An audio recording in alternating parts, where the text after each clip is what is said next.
Allô Europe 1. Oui, bonjour. 10h midi. Il y a une question que j'aimerais poser. Allô Europe 1. Thomas Touroud. J'étais dans la peau, mais j'étais dans la peau, mais j'étais dans la peau, Léon. Bah oui, mais même si on adore Léon, même si on l'aime pour toute la vie, faut faire bien attention, il faut bien réfléchir avant de se tatouer le nom de son chéri. D'ailleurs, il y a Gisèle qui nous écrit sur le compte Twitter d'Allo Europe 1, hashtag Allo E1, tatouage, attention en vieillissant au relâchement de la peau.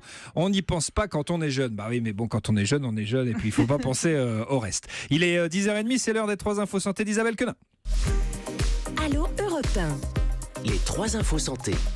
Isabelle, la nouvelle alliée pour en finir avec le sida.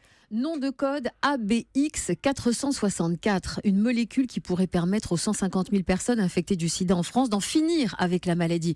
Alors jusqu'à présent, Thomas, le traitement utilisé agissait en bloquant la multiplication des cellules du sida, mais sans supprimer la cause du mal. Ce serait chose faite avec ABX464, qui va traquer le virus au sein des réservoirs de VIH où il se cache. En fait, le virus, il agit un peu comme un parasite, il pénètre dans la cellule et colonise son hôte. On pensait donc qu'il était impossible de s'en débarrasser complètement. Cette nouvelle molécule aurait tendance à nous prouver le contraire. Molécule à suivre.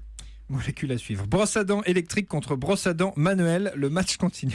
Des chercheurs, il fallait bien qu'il y ait des chercheurs qui se penchent sur la question, ont soigneusement comparé le degré d'abrasion obtenu avec la méthode manuelle versus méthode électrique. Alors, ils ont construit une machine infernale comportant 72 brosses à dents et autant de molaires, ont injecté du dentifrice et ont reproduit en laboratoire. Une grosse bouche, hein. Ouais. Oui, ils ont reproduit en laboratoire l'équivalent de 8 années de brossage, 8 ans et demi précisément. Alors, 2 équipes de chercheurs ont fait la même chose, l'une américaine et l'autre allemande.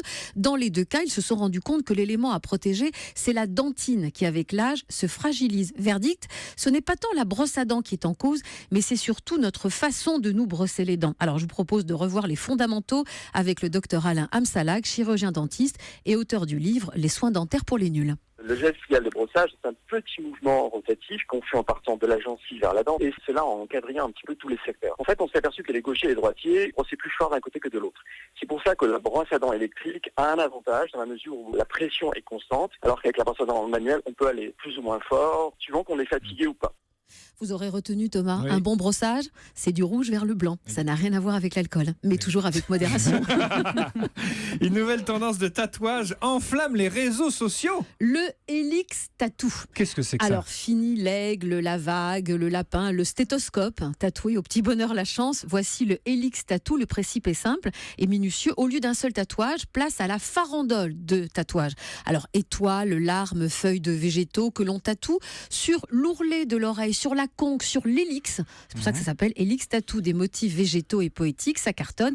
Mais attention, c'est un tatouage haute couture, une précision qui ne supporte pas l'à peu près. C'est petit, mais très précis. Sans ça, c'est raté.